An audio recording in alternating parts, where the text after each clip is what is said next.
अगर आपने gate 2025 qualify किया है, मार्क्स अच्छे हैं, बुरे हैं लेकिन क्वालिफाइड है, तो आप एमटेक का फॉर्म भर सकते हैं डिफरेंट आईआईटीज में। ये वीडियो अगर आपका लो स्कोर है, हाई स्कोर है, आपको पूरी तरीके से देखना चाहिए। जब हम आईआईटीज में एमटेक एमएस का फॉर्म भरने जाते हैं, तो हम बहुत सारे डिसिप्लिन्स में एलिजिबल होते हैं। उन डिसिप्लिन्स में हमें किस प्रेफरेंस ऑर्डर में जाना चाहिए, आज की इस वीडियो में हम इसकी चर्चा करने वाले हैं कि प्रेफरेंस ऑर्डर हमारा क्या बनना चाहिए, किस हिसाब से हमारा प्रेफरेंस ऑर्डर हम रखें ताकि हमारे स्कोर के अनुसार हमें बेस्ट अपॉर्चुनिटी मिल जाए। ये वीडियो खासकर इम्पोर्टेंट है लो स्कोर गेट होल्डर्स के लिए, जिनका स्कोर ऐसा है कि जो बॉर्डर लाइन है या थोड़ा लो स्कोर है, उनको कैसे ये फॉर्म भरते वक्त ध्यान रखना है ताकि वो इस स्कोर को यूटिलाइज करके कहीं एडमिशन ले सके आईआईटीज में और एक अच्छा कैरियर बना सके। तो गाइस वीडियो को पूरी तरीके से देखिएगा। मेरा नाम है doctor Umashankar Tripathi and welcome to acumen. अपनी बात को समझने के लिए या समझाने के लिए हम आईआईटी मद्रास की ऑफिशियल वेबसाइट पे चलते हैं। आईआईटी मद्रास की ऑफिशियल वेबसाइट बहुत सुंदर बनाई है इन्होंने एमटेक एमएस एडमिशंस के लिए, लेकिन हर किसी आईआईटी का ऐसा नहीं है।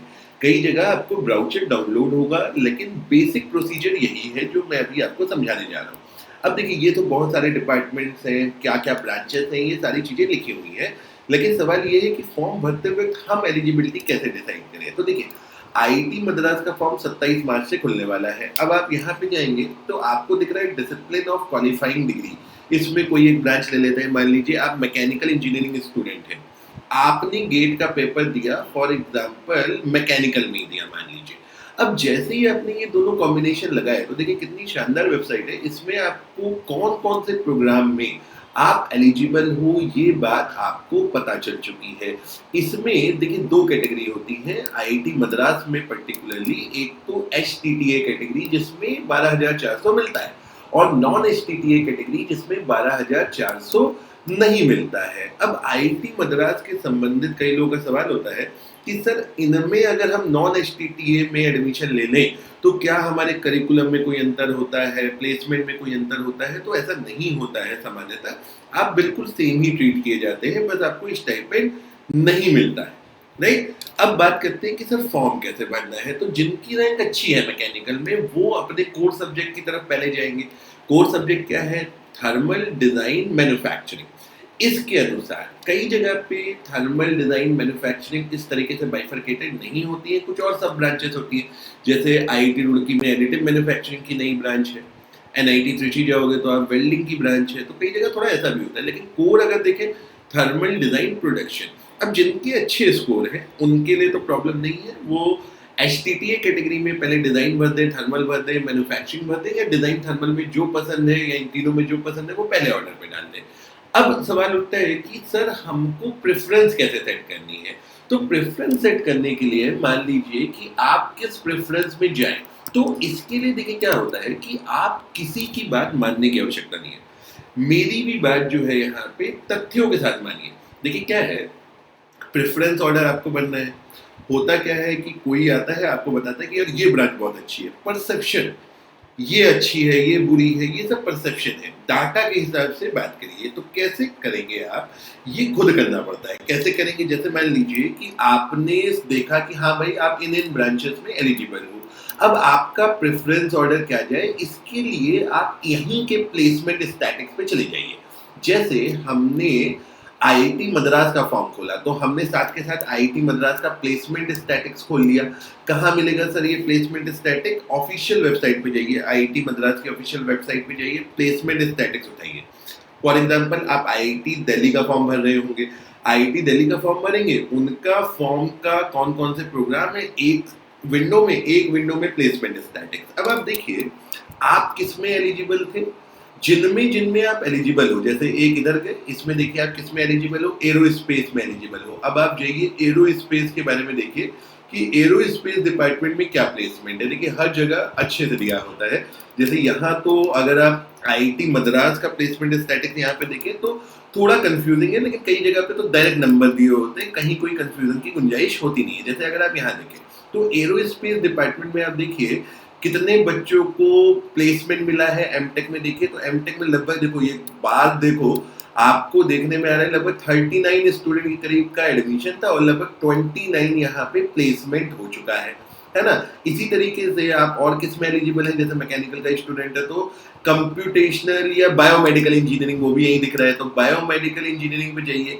कहाँ है बायोमेडिकल, ये देखिए बायोमेडिकल। तो बायोमेडिकल में क्या दिख रहा है, देखो एमटेक में क्या है, 30 लोगों ने एडमिशन लिया था और 24 के करीब लोग यहाँ पे प्लेसमेंट हुए। तो यहाँ पे देखिए क्या है कि आपको क्या करना है, आपको एक एक्सेल बना लेनी है। जैसे हमारे यहाँ पे जो स्टूडेंट्स हैं एक्यूमेंट में, तो हम क्या करते हैं, देखिए हम ये नहीं करते कि लो हम सब करके दे देंगे आपको, ठीक है, और आप बस उसको फॉलो कर लो, क्योंकि उससे प्रॉब्लम है। उससे प्रॉब्लम क्या है, देखिए ये आपकी लाइफ का डिसीजन है, ये डिसीजन आपको लेना है, आपके हिसाब से लेना है। इसमें ये नहीं करना है कि कोई दूसरा आपको डिसाइड करके प्रेफरेंस ऑर्डर दे दे और आप क्या करो, बस उसको आंख बंद करके बंद कर दो और कल को कुछ बुरा हो जाए तो उसके सर पे सारी चीजें डाल दो, है ना। ऐसा नहीं करना। आप लोग पढ़े लिखे लोग हैं, गेट क्वालिफाइड लोग हैं, यू आर स्मार्ट इनफ, ठीक है, कि कैसे क्या करना है, ठीक है।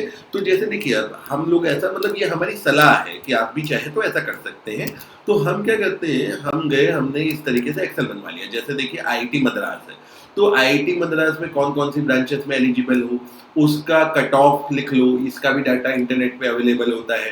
प्लेसमेंट, जैसे प्लेसमेंट परसेंटेज लिख लो, कितना परसेंटेज प्लेसमेंट हुआ। तो एक साथ जब सारी चीजें आप एक जगह पे लिख लेते हो, एक जगह पे लिख लेते हो, तो इससे क्या होता है कि फिर आप किसी आईआईटी का फॉर्म भर रहे हो तो प्रेफरेंस ऑर्डर आपको प्लेसमेंट की तरफ देखना है कि भाई किसका प्लेसमेंट ज्यादा है, उसके हिसाब से प्रेफरेंस ऑर्डर डालना है, उसके हिसाब से डाल लीजिए।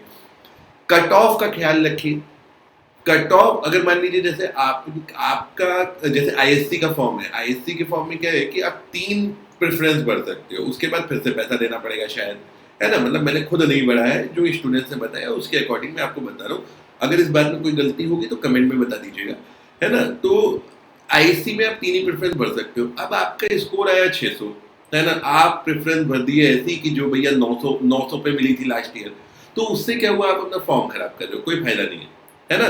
अगर जहां जहां ऐसा है कि जब भाई आप 3 ही चॉइस भर सकते हो, 4 ही चॉइस भर सकते हो और अलग अलग चॉइसेस के लिए मान लीजिए पैसे मांगे जा रहे हैं, तो उसमें आप थोड़ा स्मार्टली प्ले कर सकते हो। अपने स्कोर को कट ऑफ के हिसाब से देखिए, पिछले साल के कट ऑफ के हिसाब से आप देखिए कि पिछले साल कितने स्कोर पे एडमिशन मिला था, आपका स्कोर क्या है, उसके अकॉर्डिंग आपको यहाँ पे फॉर्म भरना है। तो अल्टीमेटली करना क्या है, हर एक आईआईटी का फॉर्म आएगा, हर एक आईआईटी का फॉर्म ढूंढना। आईआईटी के फॉर्म में आप अपनी ब्रांच और गेट पेपर के कॉम्बिनेशन के हिसाब से कौन कौन सी ब्रांचेस में एलिजिबल है, कौन कौन से डिसिप्लिन में एलिजिबल है, उसकी लिस्ट बनाना। उनका प्लेसमेंट परसेंटेज क्या है, प्लेसमेंट परसेंटेज खुद ढूंढना, खुद निकालना। लास्ट ईयर कट ऑफ क्या गया था वो लिखना और उसके अकॉर्डिंग अपनी प्रेफरेंस ऑर्डर चूज करना। तो गाइस ये सलाह थी आप लोगों के लिए आज के इस वीडियो में। एमटेक का फॉर्म ढंग से भरिए।